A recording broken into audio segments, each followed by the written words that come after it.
Welcome to another Raid Shadow Legends video. Hope you guys are having an amazing day. I am currently on the test server, guys. Tomorrow we will have a guaranteed legendary event from Ancient Shards. 150 Ancient Shards for this particular legendary champion. So it's gonna be for Shemnath. Now, in this video, we're gonna see if this champion is actually worth it. 4th of July tomorrow. So I guess they're trying to push a bit of a celebration with this champion. I already reviewed the kit, guys, but I'm quickly going to walk you through it. Defense down on the A1 with a double hit. On the A3, you have a triple hitter, single target, okay? You can increase the duration of all debuffs, you can decrease the duration of all buffs, and you can increase the duration of buffs on yourself. The A3 is a AoE skill, attacks all enemies 2 times, removes all buffs, and ignores 20% of the target's defense with a second hit. With the passive, you can gain crit damage, and you can gain a bit of accuracy. Now, I do think that the champion is decent, not crazy. I want to show you what this champion can do in the Hydra clan boss, and I do want to show you what other things you could pull off. Now, I do think that for Arena, most of the damage dealers in the game, in the lower tiers, will be able to allow you to progress. I don't think you need her in there. True, it is a bit nicer than a KL or a Skull Crown because she removes the buffs before, and that is nice, right? You're going to be able to remove shield, remove whatever buffs they have, and deal damage. So this is a plus for the champion, but I still don't think there is a necessity to level her up to progress through Arena. So I gave her a 6-piece Merciless set. I gave her pretty good stats because I want to see how this champion compares with Val the Destroyer or other champions that we've tested in Hydra. 8.5k attack. We only have 99 crit rate. Don't judge me. I hate it, but it is what it is. 264 crit damage. And once we stack the passive, we should be having 100% more crit damage on the champion, which will put us at 364. Now, if we are bringing in the Hydra stats, just so you guys get to have a slightly better idea, this will definitely give us quite a bit of additional stats in here. We're going to have almost 400 crit damage on the champion, and we're going to have almost 8.8k attack. Pretty disgusting stats, considering that we only have 2-star blessing, and this champion is not empowered. In terms of masteries, we have offense, we have support, and we have Helm Smasher as tier 6. Now, is this champion worth 150 Ancient Shards? You're about to find out right now. This is the team that we're running right here, guys. I forgot to mention what blessing we have on her. Is Nature's Wrath. Is not really going to be very impactful at 2-star. None of them will be very impactful at 2-star, let me be honest. So let's give it a go and see what sort of numbers we're going to get out of this champion. The more debuffs on, the better. We're going to be able to quickly stack the passive on Shemnath, which is great. So we're going to buff here first, then we're going to debuff. We're going to put the defense down. We're going to put the weaken. Hacks. Everything else that comes in here is going to be very helpful. So already we should be able to basically reach the maximum with this with the passive, if I'm not mistaken, or getting very close to it. So let's see, with increased attack and all the buffs that we have on, what sort of damage we're going to get on these heads. So one hit will remove the buffs, if there are any. The second will deal damage and ignore 20% of the target's defense. So we got hits for like 100 plus K. Let's just say around 300k per Hydra head with the skill. And we're going in with Val the Destroyer. He is bringing a bit less damage than her because he's a single hit. Once he is stacking the passive, he will deal better damage. This is on brutal difficulty, guys. I forgot to mention that before. So let's crack on it. You see, right now that skill would have been amazing, but it's still not a problem because we can go in with her A2 and attack the Head of Mischief. So that's exactly what we're going to do. Decrease the duration of buffs, increase the duration of debuffs, and increase the duration of buffs on ourselves. I haven't even paid attention to the damage, but I would assume that you guys paid a bit of more attention to that. I do want to see, once we're going to decapitate all of the heads, what sort of damage we're going to get there. I feel like that's where is a bit more important, you know. So let's do a ally attack right there. And see the A1. Defense down, nice. I haven't noticed the damage, unfortunately, but we managed to land the defense down, which is nice. We don't have to wait for Lydia, but we can see the damage right now. 424, 403. No weaken on it. I think we still had the increased attack if I'm not mistaken. So the damage doesn't seem too insane on that. But hey, we're gonna try it a bit more. We're gonna try it a bit more and see. Is it good? Is it bad? 760k from Val the Destroyer. I'm not really expecting her to be at the level of Val the Destroyer, but I just want to see kind of like how she compares. So I'm gonna go right now with the A2. Let's put it on 1x speed. 686, 787, 651. So we got 2 million damage with the A2. That's actually not too bad. Not too bad. Thinking about Holstring and other champions. So Shemnath, decent with the A2. I do want to see the A3, but I kind of like want to see if we can decapitate more heads, you know? So we managed to get another one down. I'm not going to be able to land the defense down this time around with Lydia anyway. So I will definitely use the A3 once I'm going to get it done with Shemnath. And I'm going to wait with the block buffs. No point to apply it right now. We have plenty of debuffs. Oh, we managed to get this on. Beautiful. So let's see. Val the Destroyer. Decent. And now is the moment of truth. The Head of Mischief. Now we will have a bit of damage reduction because of the Head of Suffering in there. So it's not going to be extremely accurate.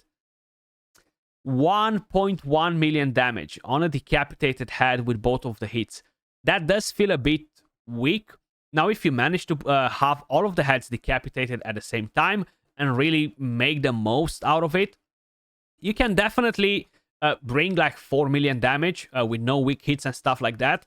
I do find this kind of like a B+. You know, comparing it with other damage dealers, I think is a B+, the AoE damage on the Hydra. Now, it's up to you guys if you think that you need a champion like her in here. And she will be more effective when we need to remove buffs. You've seen how it happened with the Head of Mischief, where he stole our buffs. We used her A2, not even the A3, and we decreased the duration of buffs, etc., which is nice. Definitely nice. So A1 right here, let's see, 628, 524. Not too bad. I'm manualing just because I want to see the damage. You know, I want to see the damage. I want to use the skills on the right heads, etc. Just to really get idea of how effective she can be, or he can be. Some of you guys say he's a female. Some of you guys say she's the champion is a male. I don't know. It's just the face, the pretty face, that makes me think it's a female. It doesn't matter anyway. Is a champion. Is a champion, and we're gonna leave it there. But let's see. It's no point to use the A2. We're gonna use the A1. Land the defense down. That's nice. Let's buff. We need to increase attack. We can apply the defense down and weaken right now, which is nice. So we can actually deal a bit of extra damage in here. Val the Destroyer going in. We don't need to provoke. We can put decreased speed. So right now, I kind of like want to use the A2 again. I want to increase the duration of my buffs and increase the duration of debuffs on the target. 538, 582, 565. So 1.5. 1.6, almost 1.7 million damage. I think it was 1.7 actually on the Head of Suffering. Let's go with an A1 in there. The damage is not bad from the team though. We are turn 13 with 50 million damage, almost 41. It's pretty good. It's pretty good. Once I'm gonna cross the line and kind of like see what sort of damage we're getting from her, we're gonna know a bit more. 3.5 million from Val. You can probably notice quite a big difference. But hey, he has a 5-star blessing. He has empowerment. So that definitely helps quite a bit. AoE attack. 480, 793k. So 1.2 million damage on that decapitated head. It's not bad, honestly. It's definitely not bad. So right now, the Head of Mischief will definitely create us some issues in here. Let's take down the Head of Wrath, hopefully. Not being able to land the block buffs on the Head of Blight is a bit unfortunate because we got a weak hit in there, but that's fine. It is what it is. 217, 193k. Not bad. Let's buff. Okay, we got resisted, which is good. That's what we want to see. The Head of Mischief starving to death because he's not able to steal any of our buffs. That's what we want to see. Now, Shemnath can be used in the Doom Tower for waves, guys. If a lot of them will buff, you can use Shemnath. But hey, you can use Madame Series. You can use Ryan the Conjurer. You can use Ugo to put block buffs before they even buff. So you have different options, you know what I mean? Weak hits, 1 million damage without defense down and weaken on that decapitated head. So let's just say the champion can bring a decent amount of damage. Once I have something stuck into my head, guys, it's extremely hard to get rid of it. Trust me when I'm telling you that. Extremely, extremely hard. So, Val the Destroyer going in, boom, 2.9 million damage. I am trying to quickly take down the head of Mischief. I hoped for that head to stay decapitated, but unfortunately it did not happen. That would have been helpful. That would have been helpful. We have too many force heads on here, so it becomes pretty pointless anyway. So I will use the skill one more time, and then we are going to cut the run out, you know, and that's it. That's it.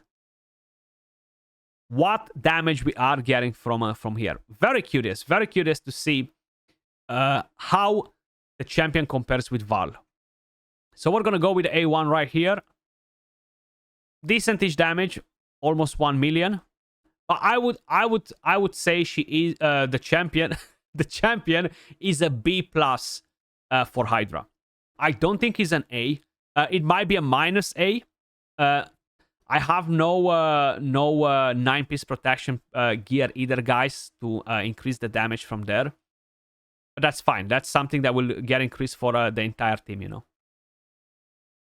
So we're gonna stop after this hit. You guys can see, basically, with the AoE, approximately 1 million damage. Make your bets. Make your bets. Shemnath, 20 million damage. Nargigante Archer, 18, but of course, a lot of it comes from the Hex.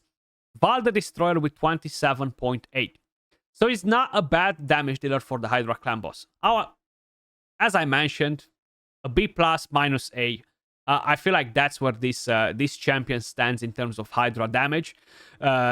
If you don't have the craziest damage dealers for Hydra, you can definitely use a Shemnath. But you do need to have pretty good gear to get this sort of damage. And I would assume by the time you get to the point where you have very good gear for raw damage dealers, you will have probably better champions. So that's another thing to keep in mind. Now, if we are going in arena, that's another place where I kind of like wanna try her out. Yes, absolutely great for faction wars. Unfortunately, it's not open, so I cannot try the champion in there. Very good for faction wars, like most of the champions from each faction. In arena, I just feel like it's not a very effective champion. Like, these are the champions that we are fighting in here. I will try to bring her in somehow. I will have to basically see what other champions I can use to kind of like make the most out of her. So let's bring in Arbiter. Arbiter. Call of the Arbiter. This is literally the Call of the Arbiter. Where are you hiding? Where are you hiding? And Shemnath. There we go. And this is not the best blessing for PvP. For PvP, you probably want to have Soul Rip on the champion. But since you are most probably going to use the champion more in PvE, Nature's Wrath is definitely a bit better. So, ooh, they were faster. I cannot believe it. I cannot believe it. Is my Crixia missing gear or something? Okay, so check it out. Check it out. No buffs to remove, which is fine. But I'll be very honest. In this situation right here, there are probably 100 nukers that will be able to do this thing. Probably 100 nukers. Now, I do think that if you don't have a character that can remove buffs, it will be a bit nice to use this champion. So let's give it a go against this team right here. I kind of like need a lockout, but I don't want to use a lockout that removes buffs. I want them to have the buffs. So let's see. The Fusion Champion. They have buffs. Bolster, nothing that we can do about that, unfortunately. We increase the cooldowns of our skills. I don't want to remove the Stone Skin. I'm going to try to control them instead. Okay. A1, again, I don't want to remove the buffs with him. Ooh, so we have Reflect damage. That's nice, because right now, we're going to be able to go with the A2. First hit. Remove none of the buffs, unfortunately. And that is extremely, extremely weird.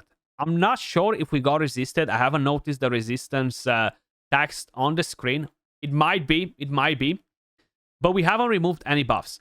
I understand that Stone Skin has a 50% chance. But the regular buffs right here, like Taunt and Reflect Damage, should be removed. So it's a bit strange to see that we haven't removed that. I'm going to be very honest. Not sure why. So let's go there. I will use the A2 in just a second. Okay. The A2 should decrease the duration of buffs. So let's go. Probably we're gonna lose the champion if we deal a lot of damage. So one hit. Ah, okay, we got resisted. We got resisted. That's fine. That's fine. So we got resisted. That's what happened in this fight. Because I was honestly like, what the heck? What the heck, you know? Why is that happening? Why is that happening? So let's get rid of that taunt. Wipe this team. Put them to sleep where they belong. There we go. Decrease the cooldown of the skills. Let's try to take the Monkey King down too. We can actually let it go on auto though. Definitely not a meta nuker for PvP, guys. But as I mentioned, I feel like you can use the champion, but there are plenty of other nukers that can get the job done. And honestly, using a Madame series to remove the buffs and have a different nuker will be better, because Madame series will apply defense down, decrease attack, so that will give you a massive advantage. I do think the champion is a B tier, okay? Up to you to decide if you've been impressed with what you've seen in Hydra or with what you've seen in Arena. As I mentioned, for Arena, I really think that there's so many different champions that can get the job done that is pretty irrelevant to use her. I would like to try and use her against some different funky teams, but we are on the test server. I really don't have a lot of options right here. There is a lot of Stone Skin, and these teams are definitely in the upper tier, I would say, where Shemnath is just not going to be able to cope well with a champion. So it's just not strong enough for these teams. But that was all for the video. Let me know your thoughts in the comments down below if you're going for the guaranteed. Personally, even if I would have the shards, I would not go for the guaranteed event. Much love, appreciate all of you guys watching, and I'll catch you all in the next video. Peace.